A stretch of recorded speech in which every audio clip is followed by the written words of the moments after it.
जी अस्सलाम वालेकुम। Last lecture में हमने डिस्कस किया था इनकम टैक्स ऑर्डिनेंस में सेक्शन 114C जो कि नया ऐड होने जा रहा है, जिसमें चार रिस्ट्रिक्शंस अप्लाई की गई हैं और नॉन फाइलर्स। ये बिल नेशनल असेंबली में प्रेजेंट हो चुका है। जब जैसे ही इसकी अप्रूवल होगी एज इट इज़ इम्प्लीमेंट हो जाएगा। आज की वीडियो में हम सेक्शन 175 AA के ऊपर डिस्कशन करेंगे, जो कि एक एडिशनल नया एक सेक्शन है जिसमें इंफॉर्मेशन शेयर की जा रही है, exchange of banking and tax information related to high risk person. अब इसमें इससे पहले भी बैंक काफ़ी इन्फॉर्मेशन शेयर करता हुआ आया है, वो भी हम देखते हैं कि किस तरह की इन्फॉर्मेशन है। इस सेक्शन में कौन सी इन्फॉर्मेशन शेयर की जा रही है और किसको टारगेट किया जा रहा है, ये सारी चीज़ें आज की वीडियो में डिस्कस करेंगे। स्टार्ट करते हैं जी वीडियो को। अभी अगर हम ये देखें तो बैंक जो इन्फॉर्मेशन शेयर कर रहा है एफबीआर के साथ, वो अगेंस्ट एक नोटिस होता है जो कि 176 का नोटिस एफबीआर इशू करता है बैंक्स को। और बैंक उसके अगेंस्ट फिर उसकी इन्फॉर्मेशन प्रोसेस करता है, जिसमें अकाउंट की डिटेल्स होती हैं, अकाउंट नंबर होता है, उसका अकाउंट का टाइटल होता है, उसका बैलेंस होता है। ये सारी चीज़ें एफबीआर के साथ शेयर हो रही होती हैं।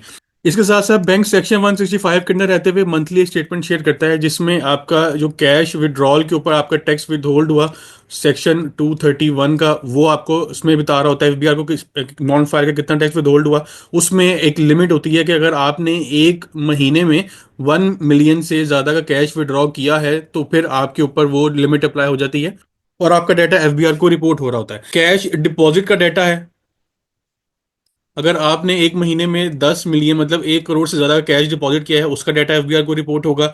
और इसके बाद फिर आ जाता है प्रॉफिट का डाटा। ये आपका डाटा एनुअली जा रहा होता है और इसमें जितना भी प्रॉफिट की अमाउंट आपके अकाउंट में क्रेडिट हुई, उसमें जितना टैक्स विद होल्ड हुआ, वो सारा एफबीआर को रिपोर्ट हो रहा होता है। There is no restriction of amount, total जा रहा होता है, लेकिन ये एनुअली रिपोर्ट हो रहा होता है, ये मंथली नहीं हो रहा होता। और इसके अलावा अगर आपका क्रेडिट कार्ड है और उसका जो बिल है वो 2 लाख से ज़्यादा है पर मंथ, तो वो एफबीआर को रिपोर्ट हो रहा होता है इसी सेक्शन 165 के अंडर। इसके साथ साथ बैंक एफबीआर को ये भी बता रहा होता है कि न्यू अकाउंट्स जो ओपन हुए ड्यूरिंग द मंथ वो कौन कौन से थे, उनका सोर्स ऑफ इनकम क्या डिक्लेयर किया हुआ था टैक्स पेयर ने। अगर अब हम ये जो नया सेक्शन है इसको स्टडी करें तो इसमें हमें ये देखने में पता चलता है कि ये अब इन्फॉर्मेशन जो है ये वन वे नहीं है, अब ये टू वे इन्फॉर्मेशन शेयर होगी। टू इन्फॉर्मेशन का मतलब है कि एफबीआर पहले इन्फॉर्मेशन शेयर करेगा बैंक्स के साथ, बैंक उस इन्फॉर्मेशन को प्रोसेस करेंगे और उस पर फिर जवाब देंगे एफबीआर को, या उसको कोई रिपोर्ट बना के देंगे। क्या इन्फॉर्मेशन होगी? एफबीआर कंपाइल करेगा टैक्स पेयर का डाटा, उसमें आपकी जो टैक्सेबल इनकम आ रही है आपकी रिटर्न में, जो आपने रिटर्न फाइल किया है वो बताएगा। टर्नओवर बताएगा आपका कि अगर आपने बिजनेस की बीइंग एन इंडिविजुअल आपने बिजनेस किया कैटेगरी में या कंपनी है, या अगर आप एओपी हैं, आपका जो टर्नओवर है वो एफबीआई रिपोर्ट कर रहा होगा। आपने कितना टैक्स पे किया है उसकी डिटेल होगी। इसके साथ साथ जो आपके एसेट्स हैं, एसेट्स की डिटेल आपकी आ रही होगी, जो आपने वेल्थ स्टेटमेंट में फाइल किए होंगे।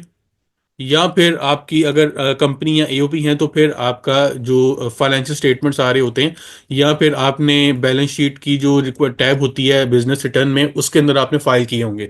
अब ये सारा डाटा एफबीआर कंपाइल करेगा। इसके साथ साथ जो आपने बैंक अकाउंट्स, ये जो बड़ी मेन चीज़ है कि आपने अपने टैक्स पेयर प्रोफाइल में जाके बैंक अकाउंट अपने ऐड किए होते हैं, यहाँ पे अपनी वेल्थ स्टेटमेंट के अंदर भी अकाउंट्स दिखाए होते हैं, तो वो अकाउंट्स एफबीआर उसी कंपाइल वाला जो डाटा है उसमें ऐड करेगा।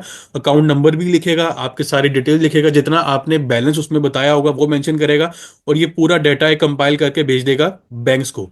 अब जितने भी बैंक्स हैं स्टेट बैंक के अंडर जो काम कर रहे हैं, पाकिस्तान में जितने भी बैंक स्टेट बैंक के अंडर रेगुलेटेड हैं, उनको ये डाटा सारा शेयर किया जाएगा और उनसे क्या कहा जाएगा कि ये हमारे रिकॉर्ड के मुताबिक इस टैक्स पेयर का ये सीएनआईसी, ये एनटीएन है, उसकी ये सारे एसेट्स की डिटेल है, ये इनकम की डिटेल है, उसने मुझे ये वाले अकाउंट्स बताए हुए हैं जिसके ये बैलेंसेस हैं।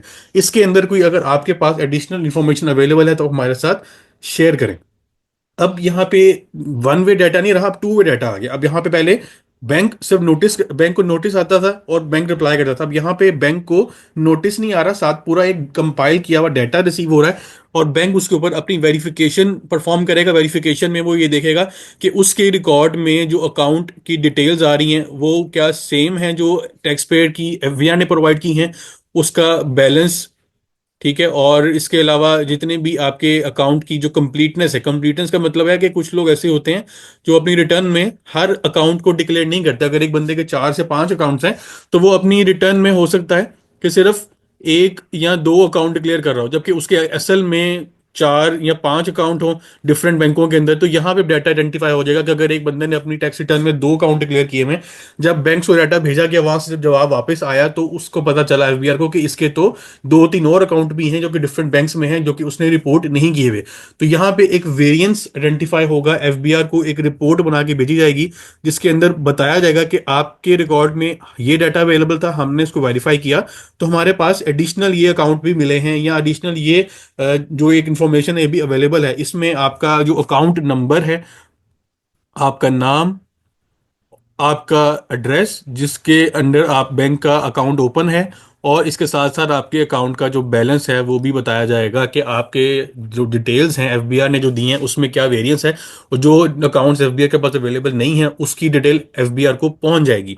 अब ये सारी डिटेल जब एफबीआर को मिल जाएगी तो एफबीआर क्या करेगा, उस डिटेल को यूज करते हुए जो डाटा उसने भेजा और उसके ऊपर प्रोसेस हुआ, फिर वेरीफाई हुआ और फिर उसके बाद डिफरेंसेस रिपोर्ट हुए, एफबीआर फिर एक नोटिस इशू करेगा, और उस नोटिस में फिर एफबीआई लिखेगा कि मेरे पास सारी इन्फॉर्मेशन अवेलेबल है, आप अपनी रिटर्न ठीक तरीके से फाइल करें, अपने एसेट्स को डिक्लेयर करें, अदरवाइज मैं आपके अगेंस्ट एक्शन ले सकता हूँ। ये एक शो काज नोटिस होगा एक तरह से। उसके बाद अगर आप उसके ऊपर एक्शन नहीं लेते और उसको मतलब सीरियसली नहीं लेते, उसका रिप्लाई नहीं करते या अपने एसेट्स को डिक्लेयर नहीं करते, तो फिर आपके अगेंस्ट जो सेक्शन 114C है वो वाले एक्शंस भी लिए जा सकते हैं, जिसके अंदर आपके ऊपर चार बड़ी रिस्ट्रिक्शंस की जो अप्लाई करने की बात है वो हो रही है। इसमें सबसे पहले आप अपनी गाड़ी नहीं परचेज कर सकेंगे, आप अपना घर नहीं परचेज कर सकेंगे, आप कहीं इन्वेस्टमेंट नहीं कर सकेंगे शेयर्स में, सिक्योरिटीज में, म्यूचुअल फंड में, और इसके साथ साथ आपके जो बैंक अकाउंट्स हैं वो भी फ्रीज किए जा सकते हैं। आपका जो करंट अकाउंट या सेविंग अकाउंट जो चल रहा है उसको बंद किया जाएगा, या नया अकाउंट ओपन करना चाह रहे हैं तो वो नहीं करने दिया जाएगा, और आपके ऊपर एक मैक्सिमम अमाउंट की लिमिट लगा दी जाएगी कैश विड्रॉल के ऊपर,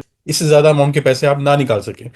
तो ये एक एडिशनल सेक्शन है सेक्शन 114C के अलावा। सेक्शन 175AA है जो कि अब नेशनल असेंबली से जैसे ही अप्रूव होगा तो ये इनकम टैक्स ऑर्डिनेंस का पार्ट बन जाएगा। इसके साथ साथ जो टैक्स अमेंडमेंट और एक्ट है जो कि टैक्स तरमीमी एक्ट है, उसके अंदर जो और चेंजेस इंट्रोड्यूस करवाए गए हैं वो sales tax point of view से भी काफ़ी ज़्यादा है, जिसमें आपका बैंक अकाउंट, आपके बिजनेस प्रेमिस, ये सारी चीज़ों के ऊपर वो पाबंदी लगा सकता है, सीज कर सकता है आपकी प्रॉपर्टी को। इसके ऊपर हम इंशाल्लाह नेक्स्ट वीडियो में डिस्कशन करेंगे। तब तक के लिए अपने ख्याल रखिएगा। अल्लाह हाफिज़।